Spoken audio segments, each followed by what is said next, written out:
বাংলাদেশ কি বড় কোনো স্বাস্থ্য ঝুঁকির মুখে?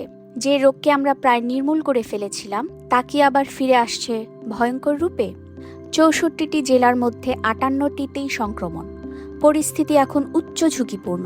বিশ্ব স্বাস্থ্য সংস্থা সম্প্রতি এক প্রতিবেদনে জানিয়েছে, বাংলাদেশে হাম পরিস্থিতি এখন অত্যন্ত উদ্বেগজনক। ২০২৬ সালের জানুয়ারি থেকেই রোগী বাড়ছে। ৩ সপ্তাহের ব্যবধানে প্রায় ১৯,০০০-এর বেশি সন্দেহভাজন রোগী শনাক্ত হয়েছে। এর মধ্যে ১৬৬ জনের মৃত্যু হয়েছে হামের উপসর্গ নিয়ে। এই প্রাদুর্ভাবে সবচেয়ে বড় ভুক্তভোগী শিশুরা।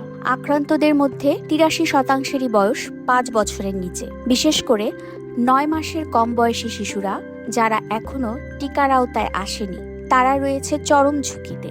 ঢাকা বিভাগের ঘন বসতিপূর্ণ বস্তি এলাকাগুলো এখন সংক্রমণের হটস্পট।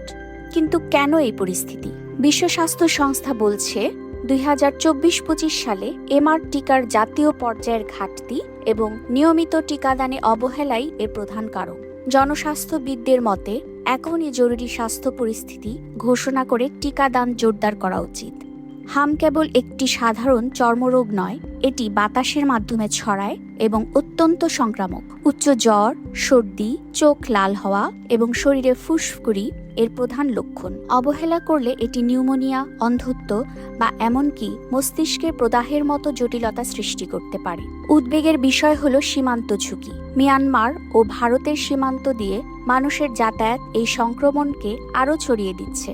বিশেষ করে যশোর ও চাঁপাইনবাবগঞ্জের মতো সীমান্ত এলাকাগুলো এখন বেশ ঝুঁকিপূর্ণ। তবে আশা হারাবার কিছু নেই। সরকার ইতিমধ্যে সারা দেশে বিশেষ হাম রুবেলা টিকাদান কর্মসূচি শুরু করেছে। ৬ থেকে ৫৯ মাস বয়সী শিশুদের জন্য চলছে বিশেষ ক্যাম্পেইন। পাশাপাশি ভিটামিন এ সরবরাহের কাজও জোরদার করা হয়েছে। সচেতনতাই পারে আমাদের শিশুদের রক্ষা করতে। আপনার শিশুকে সময় মতো টিকা দিন। মনে রাখবেন, আজকের সতর্কতা আগামী দিনের সুস্থ প্রজন্মের গ্যারান্টি। ভিডিওটি শেয়ার করে সবাইকে সচেতন করুন।